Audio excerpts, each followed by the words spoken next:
안녕하세요. 저는 30대 남성입니다. 저에게는 2살 차이가 나는 형이 있어요. 형은 저희 집안의 자랑이자 희망이었습니다. 저희 집안이 그렇게 잘 사는 집안은 아니었거든요. 어릴 때 집에서 돈이 없어서 학창시절 대학은 꿈도 못 꿨고요. 그저 친구들이 학원 가고 스트레스 받아 하는 걸 보면서 저는 학원을 안 가서 좋다라는 게 좋은 것이 아니라는 걸 점차 깨닫게 되었죠.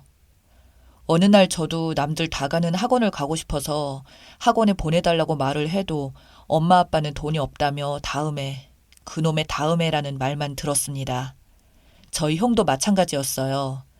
저는 공부를 하지 않았지만 형은 그런 좋지 못한 환경에서도 공부만이 가난을 끊는 길이라며 초등학생 때부터 공부를 안 하면 마치 죽는 병에 걸린 사람 마냥 혼자서 미친 듯이 공부를 했습니다. 그 미친 듯한 노력은 형을 그렇게 못 살던 집안에서도 학원 한 번 안 가고도 학교에서 전교 1등을 하게 만들었어요. 형과 같은 환경에서 자란 저는 하위권을 맴도는데 형은 최상위권을 찍으니 부모님의 사랑이 형에게 물릴 수밖에 없었습니다. 그래도 저는 이해했습니다. 형은 저와 달리 노력을 할 줄 알았고 공부도 잘했으니까요. 그래서 없는 형편에도 불구하고 저희 집에서도 형의 학업을 위해 최선을 다했어요. 학원을 보내주기도 하고 과외도 시키고 비싼 학비가 발생되는 고등학교도 보냈고요. 저는 학원 한 번 못 다녀봤고 어린 마음에 형에 대한 시기 질투가 생겼지만 형이 하루는 제 생일날 제가 가지고 싶어 했던 게임기를 하나 주면서 울더군요. 언젠가 자신이 꼭 성공해서 네가 날 위해서 희생해준 만큼 나중에 모두 갚아주겠다며 정말 미안하다고 그러고 엄마 아빠도 미워하지 말라며 제 손을 꼭 붙잡고 우는 형이었죠. 형 나름대로의 마음의 부담과 상처가 많았다는 걸 알게 되었고 그때부터 형을 미워하지 않게 되었어요. 저는 고등학생 때부터 배달 알바도 하면서 공부와는 달리 집안에 돈을 조금이나마 벌어다 주게 되면서 제 앞가림을 점점 하기 시작했었죠. 다만 한 가지 고비가 있었던 것은 형이 수능 시험을 만족스럽게 못 봐서 끝내 재수를 하게 되었는데 형은 스스로도 그때 엄청나게 자책하며 힘든 시기가 있었지만 다음 해에 당당하게 수능을 잘 치르고 의대에 합격하면서 우리 집안의 자랑거리가 되었었죠. 저희 가족에게는 가장 행복한 시간이었습니다. 그러나 의대를 다닌다 하더라도 돈을 바로바로 버는 것은 아니고 인턴을 거쳐 전공의, 전문의까지 가게까지는 돈을 생각보다 많이 벌지 못하더군요.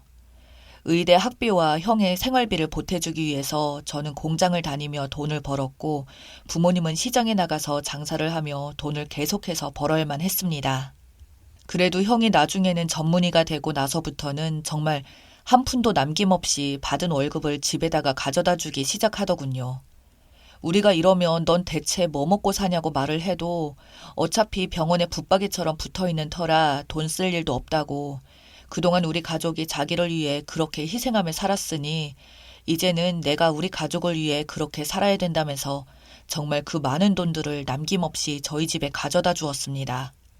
그렇게 조그만 단칸방에서 살던 저희 가족들은 점차 넓은 집으로 이사도 가게 되었고 부모님께서도 그동안 시장을 돌아다니면서 트럭을 몰며 장사하던 걸 이제는 가게도 차리게 되었습니다. 저는 원래부터 나가던 공장에서 일을 계속하고 있었고요.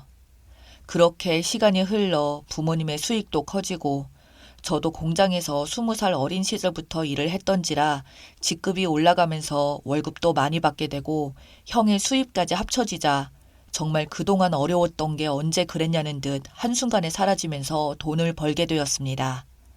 거기다가 아파트와 부모님이 일하시던 건물을 매입한 것까지 부동산이 몇 배나 오르게 되면서 순식간에 엄청난 돈들을 손에 쥐게 되었었죠. 그러던 와중에 저희 형이 결혼을 하게 되었습니다. 형보다도 5살이나 어린 형수님을 데려왔었죠. 저보다 3살이나 어렸지만 당연히 형수님 아니겠습니까? 매번 꼬박꼬박 형수님이라 부르며 대우했습니다. 형수님은 형이랑 같은 의사는 아니고 동료 의사가 소개시켜준 괜찮은 집안에서 자란 학교의 후배라고 하더군요. 형수가 하는 일은 공기관에서 일하고 있었습니다. 공무원은 아니고 공기업 사원이라고 보면 되겠네요. 월급도 괜찮았고 배우기도 많이 배운 분이셨습니다. 생긴 것은 영락없는 깍쟁이 같은데 성격도 털털하고 서스럼 없이 저희 부모님에게도 아버님, 어머님 하면서 애교도 부렸었어요. 그때부터 결혼하면서 바뀐 건 저희 가족이 먼저 나서서 형에게 이제 돈을 그만 주라고 말하는 거였죠. 이제는 우리가 돈 받는 거 불편하다고, 며느리도 미래가 있을 테고 너도 나중에 아이를 낳으면 거기에 맞춰서 살아야 될 텐데 여태까지 준 돈만 해도 우리가 먹고 사는데 지장 없다고 말하며 거절했지만 형은 매달 100만 원씩은 부모님 용돈이라고 보내줬습니다. 형수한테 한 번은 이렇게 하는 게 기분이 나쁘지 않냐니까 뭐가 기분이 나쁘냐고, 부모님한테 아들이 되어서 용돈을 챙겨드린다는데, 그리고 도련님이야말로 기분 나쁘지 않냐고, 형을 위해서 어릴 때부터 희생을 그렇게 많이 했다는데 공부 한번 제대로 못 해보셨다는데 라고 말하며 제 눈치를 살피는데 저는 그런 형수가 참 좋았습니다. 그 뒤로는 무난하게 지냈던 것 같아요. 형수는 명절이나 부모님 생일마다 찾아와서 시간을 보내다가 돌아갔고 저희 가족이 하는 일들도 모두 잘 되어가서 그만큼 재산 또한 꽤나 모았고 이제는 저만 결혼하면 딱이라고 했었죠. 근데 형수 같은 여자를 계속 보고 나니까 웬만한 주변의 여자가 눈에 잘 안 들어왔습니다.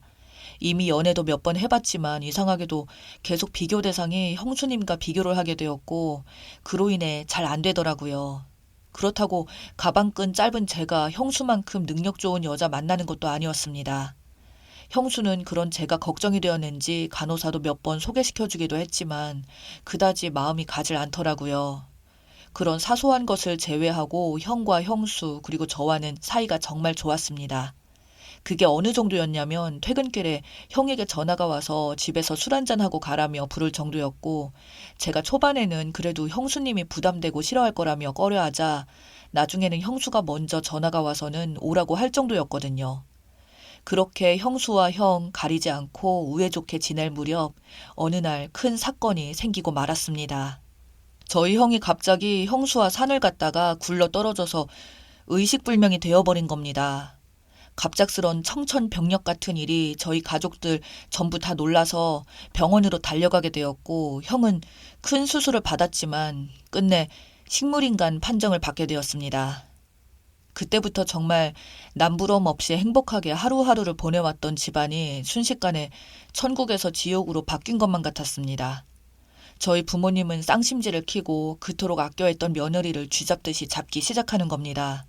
바른 대로 말하라며 네가 산에 올라가서 어떻게 우리 아들 한 거 아니냐는 둥, 왜 멀쩡하던 우리 아들만 저꼴이 났냐며 온갖 막말들을 내뱉기 시작했죠. 보다 못한 제가 부모님을 말리면서 왜 남편 잃은 며느리한테 그러냐고 형수가 무슨 잘못이 있겠냐며 말을 하며 부모님을 말려도 봤지만 애지중지 아끼던 장남을 잃은 슬픔 때문인지 부모님은 그 뒤에도 계속해서 물불 가리지 않고 형수를 무작정 볼 때마다 욕하기 시작하셨죠. 급기야 부모님을 떨쳐내고 제가 중재로 나서서 부모님이 오는 날과 형수가 와서 돌보는 날 따로 정해서 형수랑 부모님이랑 최대한 안 부딪히게 만들려고 어떻게든 최선을 다해서 노력했었습니다. 그런데 그것만으로도 힘든데 도저히 그냥 넘길 수 없는 일이 발생하게 됩니다. 형수가 임신을 했다는 겁니다. 형수는 어느 날 갑자기 저를 조용히 불러서 할 말이 있다고 하더니 자기가 사실 임신을 했는데 이걸 알려야 하는지 어떻게 해야 할지 모르겠다며 울고 있었죠. 저는 너무 당황해서 형이 저렇게 되었는데 어떻게 임신을 하셨냐고, 바람을 피웠냐고 했더니 절대 아니라며 형의 아이라고 하더군요. 등산 가기 전날 임신이 된 것 같다며 자기 친정에서는 낳지 말라고 하고 이혼하라고 난리를 치는데 자기는 형을 너무나도 사랑해서 아이를 낳고 싶다고 하더군요. 그런데 친정도 안 좋아하고 시댁에서는 어떻게 해야 할지 모르겠다며 시부모님이 자기를 그렇게 미워하시는데 라고 말하면서 눈물을 뚝뚝 흘리더군요. 저도 순간 너무 갑작스러워서 어떻게 해야 할지를 모르겠더군요. 형수를 좋아하는 저조차도 형수가 바람을 피운 건가 싶을 정도니 우리 부모님이 과연 믿을까 싶었습니다.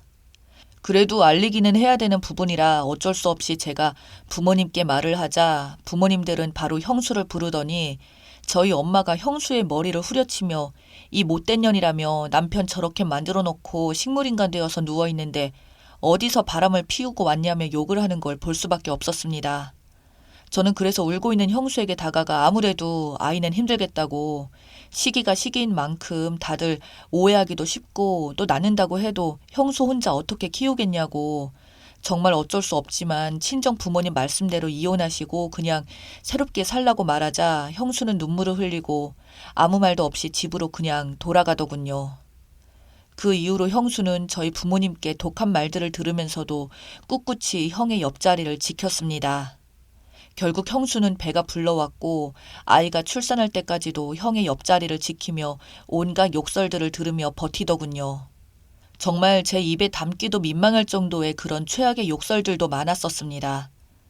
보다 못한 제가 대체 왜 이러냐고, 우리 부모님 밉지도 않냐고, 이혼해서 혼자서 살지 이렇게 해봐야 누가 알아주냐고 하니까 자기는 이해한다며, 나도 내 아들이 저렇게 되면 그럴 것 같다고, 그리고 이 아이 낳으면 바로 유전자 검사부터 해서 시부모님께 보여드릴 거라고, 남편이 남긴 유산이라며 자기가 만약 이 아이를 포기하면 정말 그때는 부정한 여자가 될 테고, 또한 자기 입장에서도 형의 아이를 꼭 낳고 싶다고 말한 형수를 보며 존경스럽기까지 하더군요.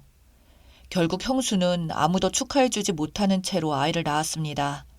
그리고 아이를 낳고 나자 얼마 지나지 않아 형수는 아이와 형의 유전자 검사서를 들고 왔고, 검사 결과 그 남자아이는 형의 아들이 맞았습니다. 저희 부모님들은 그때서야 자기들이 며느리에게 했던 그동안의 행동들이 있어서 그런지 너무 당혹스럽고 민망한지 어찌할 바를 몰라 하셨었죠.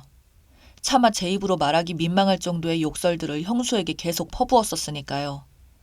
저희 부모님들께 형수는 먼저 힘들게 입을 열며 말했습니다. 이해한다고요. 대신 앞으로는 저를 너무 미워하지 말아달라고, 저 역시 오빠를 잃어서 너무 슬프고 괴롭다며 우는 형수 앞에 우리 부모님들도 무릎 꿇고 다 같이 대성통곡을 하며 그동안 너무 미안했다고 사과를 했었습니다. 결국 저희 형은 그 이후 2년을 더 버티다가 합병증으로 인해 세상을 떠났습니다. 그 이후 저희 형수는 지금 친정에서 아이와 지내며 명절이 되면 할머니, 할아버지, 삼촌을 보여준다며 저희 집에 찾아오는데, 조카가 정말 형과 너무 똑 닮아서 조카를 볼 때마다 얼마나 뒤에서 많이 울고 웃었는지 모르겠네요. 저희 부모님도 그 이후로는 형수에게 정말 미안한지 평생을 죄를 갚는다는 마음으로 살겠다며 손자의 옷도 사주시고 필요한 물건들이나 양육비도 지원해주고 계십니다. 형의 사고 이후로 불행이 찾아왔던 저희 집안도 시간이 점점 흐르고 지날수록 조카 덕분에 웃음을 찾아가고 있네요. 어쩌면 조카는 형이 남기고 간 마지막 선물이 아니었나 싶습니다.